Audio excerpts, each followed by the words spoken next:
এই জিল্লু, তাড়াতাড়ি সবার জন্য বাসের টিকিট কাট, তোর নানিরে নিয়ে ঈদে বাড়িতে যাইতে হইব। আসসালামু আলাইকুম গাইস, আপনাদের সঙ্গে আছে আমি হিরণ বাদশা ফ্রম চায়না। দেশ এবং দেশের বাইরে থেকে যারা আজকের ভিডিওটি দেখছেন, আশা করছি আপনারা সবাই ভালো আছেন। গাইস, শুরুতে সকলকে জানাই পবিত্র ঈদ উল আজহার শুভেচ্ছা। ঈদ মুবারক, ঈদ মুবারক, ঈদ মুবারক।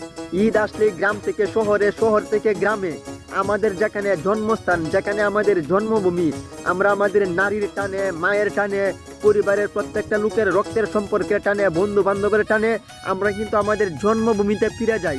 যদি আমরা আমাদের জন্মভূমি, জন্মস্থানে বছরে দুইটা ঈদে যদি আমরা না যেতে পারি, তাহলে কিন্তু আমাদের অনেক খারাপ লাগে।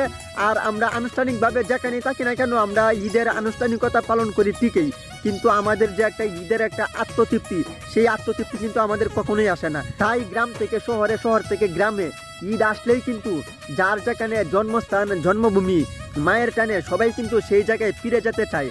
আর তখনই কিন্তু ছিনতাইকারীরা বলে উঠে, এই জিল্লু মাল দে। দর্শক, আপনারা বাসে করে, ট্রেনে করে, যে যে যানবাহনে করে আপনারা বাড়িতে যাবেন না কেন, আপনারা কিন্তু সবসময় সাবধান, সবসময় বি কেয়ারফুল। আপনারা বাসে করে বাড়িতে যাচ্ছেন, বাসে বসে আপনারা জানালা খুলে, সেই জানালা দিয়ে আপনারা হিমেল বাতাস কাটছেন আর বসে বসে মোবাইল চালাচ্ছেন। তো আপনারা কিন্তু সবাই ক্লান্ত। যখন আমরা যে কেউ যে কোনো যানবাহনে উঠি না কেন, যখন আমাদের শরীরে হালকা বাতাস প্রবাহিত হয়, তখন কিন্তু অটোমেটিক্যালি আমরা ঘুমিয়ে যাই। তো আপনিও কিন্তু চোখের পলকে ঘুমিয়ে যাবেন। তারপরে কিন্তু যে কোনো ট্রাফিকে, যে কোনো বাস স্টেশনে ছিনতাইকারীরা কিন্তু চু মেরে আপনার মোবাইল ফোন নিয়ে যাবে, আপনার হাতে থাকা মূল্যবান আপনার মানিব্যাগ নিয়ে যাবে।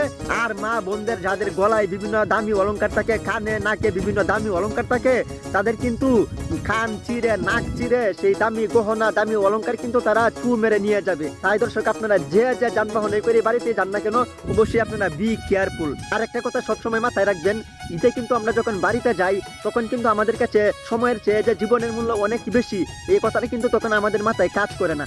আমরা কিন্তু কখন বাড়িতে যাব, কবে বাড়িতে যাব, সেই জন্য আমরা কিন্তু উতাল পাতাল পাগল দিওয়ানা হয়ে যাই। আর তখনই কিন্তু আমাদের অ্যাক্সিডেন্ট, ম্যাক্সিমাম অ্যাক্সিডেন্ট কিন্তু তখনই ঘটে থাকে। দেখেন, পিঁপড়ার মতো কিন্তু আমরা ট্রেনের ছাদে উঠি, ট্রেনের ভিতরে জায়গা না পাওয়ায় আমরা কিন্তু পিঁপড়ার মতন ট্রেনের ছাদে উঠি, ট্রেনের ডানে বামে বিভিন্ন জায়গায় কিন্তু আমরা ঝুলে থাকি। আর আমরা যারা পরিশ্রান্ত, আমরা যখন 8 ঘন্টা 10 ঘন্টা জার্নি ট্রেনের ছাদে করে যাচ্ছি, বা যে কোনো গাড়ির ছাদে করে আমরা যাচ্ছি, চিন্তা করেন 8 ঘন্টা 10 ঘন্টার মধ্যে যে কোনো একটা সময় আপনার চোখে তো ঘুম আসতেই পারে। আর আপনি যখন ঘুমিয়ে যাবেন, চোখের পলকেই কিন্তু আপনি সেই গাড়ির ছাদ থেকে নিচে পড়ে, চাপা পড়ে আপনার নিতর দেহটি চলে যাবে। তো দর্শক, শুধু যে ট্রেন বা বাস বিভিন্ন যানবাহনের ছাদ থেকে পরে আমাদের অ্যাক্সিডেন্ট ঘটে এইরকম না, আমাদের কিন্তু রাস্তা পারাপারের সময় খুব সাবধান, খুব সতর্ক থাকতে হবে। একবার চিন্তা করেন, প্রত্যেকটা ট্রাফিকে কিন্তু আপনার রাস্তা পারাপারের জন্য ফুটওভার ব্রিজ দেওয়া আছে। আর আমরা কি করি, ফুটওভার ব্রিজ দিয়ে যদি আমরা যাই, তাহলে আমাদের একটু সময় বেশি লাগবে। আর তা না করে আমরা কি করি, আমরা ডানে বামে আশেপাশে ভালো করে খেয়াল না করে আমরা কি করি, রাস্তা পার হওয়ার জন্য হুজুগে এক পাশ থেকে আরেক পাশে দৌড় দিই। আর তখনই কিন্তু যে কোনো গাড়ি আমাদেরকে পিছিয়ে রেখে চলে যায়।